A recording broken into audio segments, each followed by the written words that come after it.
It's coming home. It's coming home. It's coming. Football's coming. Hold on. Hello? It's not coming home. What do you mean? But I saw Palmer score now. Uh-huh. Then it's supposed to go to penalties. Then they are supposed to win in penalties. Extra time penalties. That's how they win now. Wait, it not happen this time. But that's how it normally go now. But why did you call me before now? You are calling me now. I've already started singing. Oh, get off, job. Jakuro. Sorry, it's not coming no more. Sorry for the misconfusion and the everything. It's the wrong address. It's going to the wrong house. Hello and welcome to another episode of If It Be You. My name is Michael. If you are new to this series is all about talking about everything about football, football matches, football news, football reactions from a fan perspective, whether you're neutral or biased. We're going to treat it over here. We talk about player performances, we talk about managers, we talk about clubs, football clubs, it's most especially English Premier League, but we also talk about other clubs also. We also talk about like player performance, like I talked about, whether it be great or good, and why it's called If It Be You. I mean, it could be you. And our motto is anybody can get it. Doesn't matter what club you support, doesn't matter what team you support, anybody can get it. In this series, you'll find banter, you'll find laughter, you'll find comedy. And hey, it's all fair and love over here, man. We just talk football, we enjoy ourselves, and we give our reactions. If you love this content, please continue to smash that thumbs up button. And our past If It Be You episode, you guys smashed it, and keep smashing the like button, keep giving comments. I love the comments, I love the feedback. I'll try to improve with some of the feedback as I get them, but just support. Follow our channels on Instagram, which is the Goal Line Conversation TV. Follow us on Instagram, Twitter, X, whatever you call it, and also on TikTok. All right. Now that we got that out of the way, let us now talk about what we're going to be focusing. In this episode, we're going to focus on the England versus Spain Euro 2024 final that was played in Berlin yesterday. Man, I have to say, first of all, as a football fan, I have none of them are my nationalities. But as a football fan, I enjoyed watching that game. And I'm glad that Spain won the Euros. Football won. Spain has been, nobody picked Spain, except you are deceiving yourself. Nobody picked Spain to win or to go that far in the competition, but they came out, they made a statement, and they went all the way and won it. It's an incredible story from a Spanish for the Spanish national team. I was impressed when I saw their first few games. When I saw them playing against Italy, when I saw them playing against Germany. Matter of fact, I will say with my chest held high, England, I say England, God forbid. Germany versus Spain is the final we deserved, but we got what we got. We got what we got. England, Germany versus Spain is the final that everybody, because those were the most outstanding teams, and it was a shame that we had to see them in the semifinal. But it was a good game to watch, and I'm glad Spain won because Spain just looked like they have the edge. And in this game, uh, it's only somebody that is wants to lighten it, or maybe an English fan that would say that they were surprised on what turned out in the game yesterday. This game was majorly being dominated by Spain. Spain set the precedence from the first half.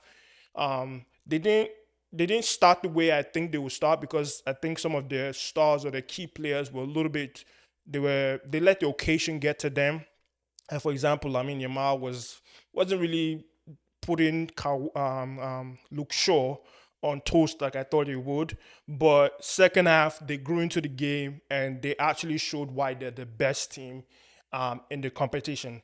Spain has been outstanding. They've just been entertaining to watch from a football fan. Anybody who watched Spain just knows that like these guys have a good player. Given the squad that they have, like it's impressive. The Spanish national coach has to get a lot of kudos. That man, he deserves a lot of kudos. Apparently, he's actually won the under 17s, the under 21, the Nations League with the Spanish national team, and now the Euro competition that he won. I actually think that going into the World Cup, they actually the team to beat now because now they have shown what the caliber of players are without the big names of this world. Like Laporte, who is playing in the Saudi league, some other defender was playing like at the Real Sociedad or something like that. Like some of the players that they have there, I'm just like, how is this guy doing it? How is he getting this team, galvanizing them to go out there and play their hearts out and play entertaining football? Like you never watch Spain, you're bored. Um, for the other side, English national team, anybody that said they were surprised about the lineup, first of all, how Gareth Southgate lined up, or how the game transpired, you are just deceiving yourself. The game played out how exactly was happening. Matter of fact, I'm even mad that the Spanish national team made that game look close, which it wasn't. They shouldn't have made that game look any closer than it looked because there's certain chances they should have buried. But hey, I'm glad they won, and congratulations to the Spanish national team. Now, let's talk about some of the players that played that game. First of all, our very own Mr. Foden, 007 himself. This man, Foden, has been terrible throughout the whole competition. He's been a shadow of himself. If you look at what he played, how he played lights out in last season in the Premiership, the Champions League, and also the cup competitions, you wouldn't understand why he got got the best player in the Premier League, English best player. It didn't show that was the Englishman. Matter of fact, I felt that if there's anybody, Palmer showed why he was cheated. But I know Foden deserved it based on his contributions during the season. But Foden was a shadow of himself. This guy could. I don't understand what role he was supposed to play in that team. Was he supposed to be a number 10? Was he supposed to be attacking forward? Was he supposed to be a winger? I think at times he didn't even know where he was supposed to play. He was just roaming around a lot of times. As it got into the semifinals and probably the final, he probably played much better, but the other group stages competition, he stunk. Jeez, man. And it's not him that I blame. I blame the guy at the top, Gareth Southgate himself, that sees Gordon on the bench, sees Palmer on the bench, and says, "No, why will I change something when my team is struggling? What's the point of doing that? Why don't I keep playing the same team and hope that these guys will bail me out?" If there's anything, actually, I'm gonna save that for another conversation. But Foden was absolutely non-existent. And honestly speaking, I think they would have been better off with Gordon or Palmer. I think Palmer actually showed, like, if there's any reason why Palmer should have started one game. One game. The guy came on, showed his class against the Netherlands, saved you from going into another penalties which is basically how you won most of the games, or draw, stinking draw. The guy showed class, came up, gave a good performance, but nothing to be rewarded for. Palmer, I'm sorry that you had such a useless coach such as Southgate, because that man did not do you any favor. But that be where it is. Next, let's go to the front man himself, Ogagun, the OGBGB, the main man, Harry Kane. Harry Kane has to be either one of the most unfortunate or the most cursed man that I have ever seen in the history of football. This man is like, when I was actually thinking about it, there was any of you who read the Bible well, there was a period God told Moses, you are not going to see the promised land. So there was a point where he climbed onto a mountain. I think it's called Pisgah, when he actually saw the promised land. But he said that God said, your eyes will see it, but you will not step inside. I think Hurricane and Moses, they have something similar here, because this man is a almost guy. Second place. This man, if you check this man's house, he has more second place and golden boot, because that's another weird thing. He always wins the golden boot for all the competition that he never played well in. He has more golden boots, more golden boot competition and second place silver medals than actual trophies. His trophy cabinet is zero. Probably the Audi Cup is the only thing that you can give this man. Coming from an unfortunate team such as Tottenham, you go all the way to Germany to break the course, and at this point, Hurricane, I think you either need to go to Shiloh, or you need to, at the Shiloh in Nigeria, this is a winner's this thing. Go to Shiloh in Nigeria, or you go to Redeem Camp in Nigeria, so that they can help you with this spirit of Pisgah that is bothering you, because they need to wash your head with something, holy water, soap, whatever it is, because you are a very, very unlucky man. In fact, your life is trying, I'm just anyway. Let's not take it there. Let's not take it there. That was too low. That's too low. But anyway, this man is a very, very unfortunate man, because this man he stunk. All right, let's just call it what it is. It's not. He wasn't playing his best. He just stunk. All right. I heard the excuses about, oh, maybe he was injured. If he's injured, he shouldn't be playing. If he's injured, even injured. Ronaldo has played injured. Messi has played injured. There are so many strikers that are playing. Benzema has played injured. There are players that have played injured, but they still show their quality. Passing, you are not there. Finishing, you are not there. What are you using? You are just roaming around with your big head up and down the pitch with nothing. Just adding nothing to the team. You don't also to go and tackle. Your passes are not entering, because you are passing to yourself, because you are supposed to be the one that is supposed to be in the places you are passing to. And when they are crossing balls, okay, be there. Even if you are, let me calm down. Let's say that you are injured. If you are somebody that you are injured, should you not limit your energy level in regards to, you have to think about, okay, I don't have that much energy, or I don't have that much ability to run or be active, but let me try and be in the right position. As a striker, you don't need, Hurricane as a striker doesn't need to be fast. He just needs to know how to position himself in the right place at the right time. That is what he's good at. He's never been a fast guy. He's never been the most active person on the pitch. What he's known for is his ability to be a little finisher.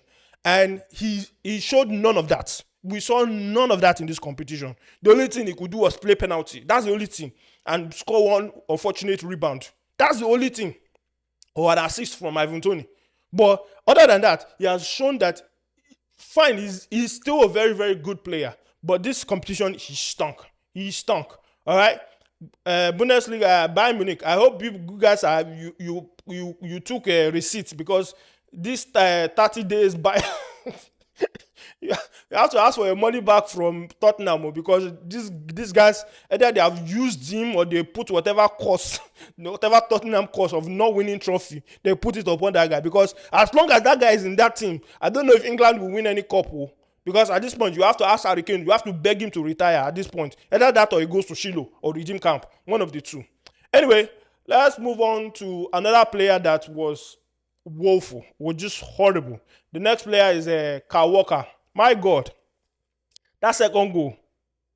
The second goal that Spain, which was the winning goal, where Cucurella outpaced Kyle Walker.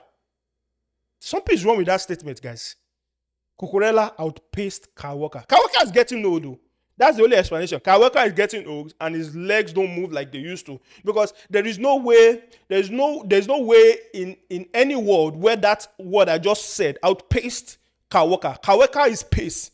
It's the definition of pace in the English dictionary. If you look at speed or pace, you just see Kyle Walker there.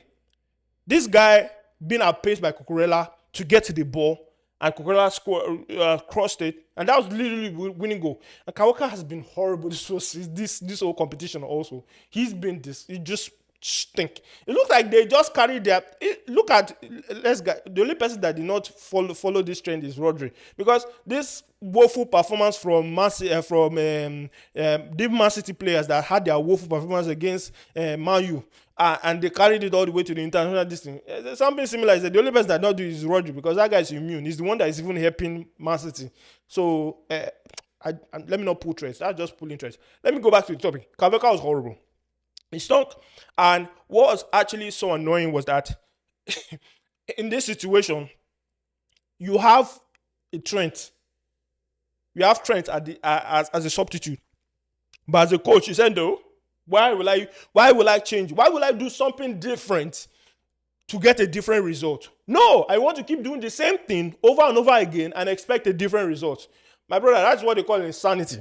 The definition of insanity: doing the same thing over and over and expecting a different result. That's insanity in its definition. And that's what you are, Gareth Southgate. You are insane. You are insane. Whether knowingly or unknowingly, you are insane.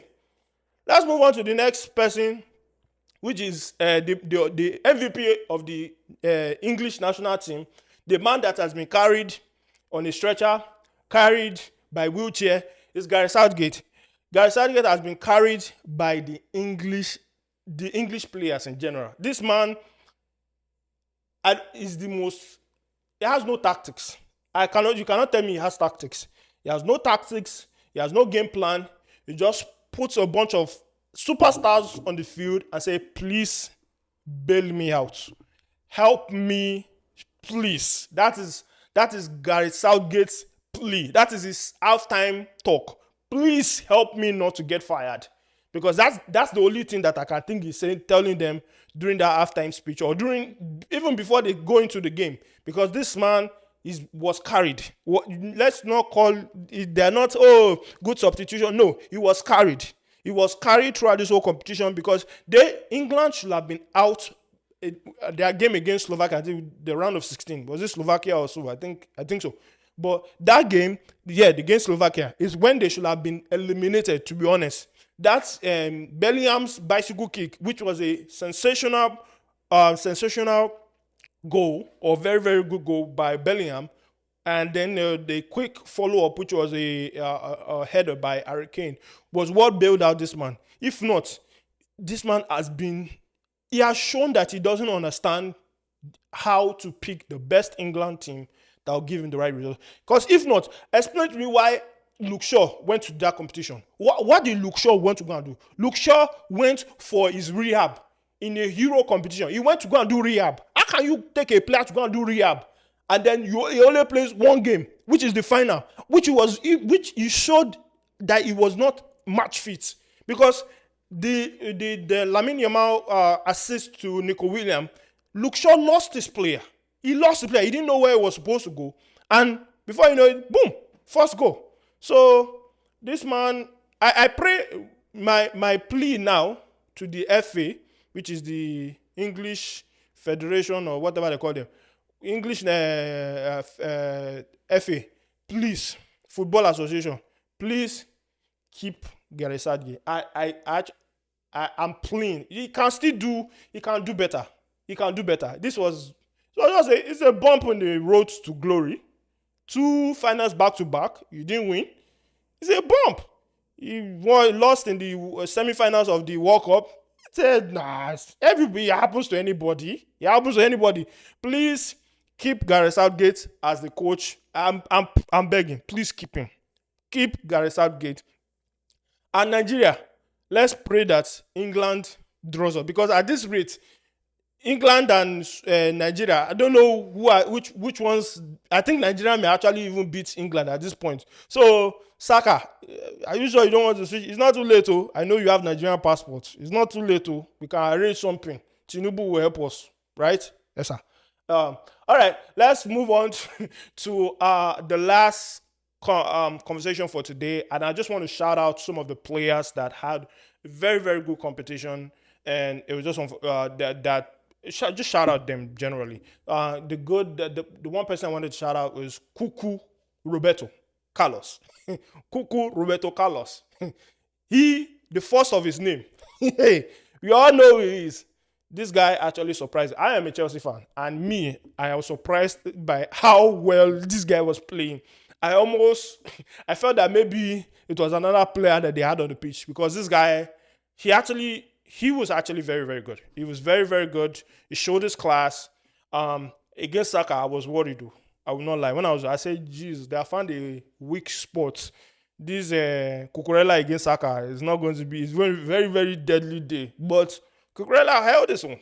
He held this one. Didn't allow a goal to come out. Well, the goal came from your side, but you can't really blame me. He didn't really put a foot wrong throughout this game. And that assist, Cucurella, where's that assist when you're playing in Chelsea when you're playing in Chelsea? If they born you where, if your name is Cucurella, don't give that kind of assist when Chelsea season starts. We're playing rubbish. You can be doing as if you cannot cross. Look at beautiful assists that you are giving. But meanwhile, you go to the club that are paying you. You play rubbish. All right, let me stop ranting. I stopped my rant. The next person I wanted to shout out was obviously the prodigy himself, the child that Messi baptized, the child that Messi was his changed his first diapers. I don't know, man. I'm just speculating. Messi's adopted son, Lamine Yamal. Jeez, man. This guy is 17. He just turned 17. And he has more cups than Harry Kane.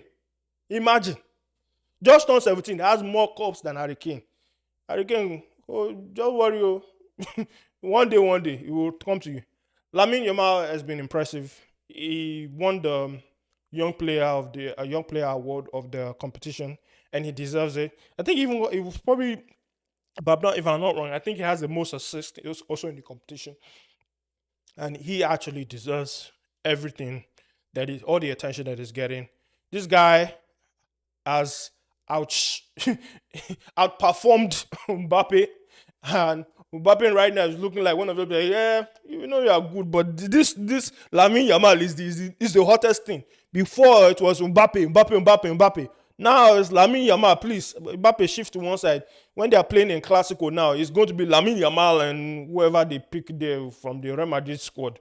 Maybe Vinicius if Mbappe is not doing well, but Lamine Yamal is sensational for his age. This guy plays like as if he's in his 20s, like 23 or something. And he's just 17. In the podcast, I'm just gonna plug in the Goal Line Conversation podcast that we're having. Jared was saying that his dad is like 32. Man, this guy made me feel old. I will not lie. How can your dad be 32? Well, anyway, don't worry. Project Mbappe is loading. He is loading. Don't worry, we'll figure it out. Anyway, shout out to Lamine Yamal, an impressive young star, very, very talented man. I'm actually excited for the World Cup because of some of the young talents that we saw in the Euro competition now. Like this World Cup is going to be good. Hopefully not in the US because the Copa America final, it was not anything to go by because US just one final. Look at what happened. Anyway, I don't want to go into that. If you love the content on our AFBU series, please continue to smash that thumbs up. Subscribe to our channel if you haven't. Follow us on Instagram. That's typically where we announce new episodes, new podcast episodes also. Follow us on there and trust me, you enjoy. You have fun. If you're laughing, if you laughed at any point during this episode, trust me, that's what you get from the AFBU series. So please smash that thumbs up and I'll catch you all later.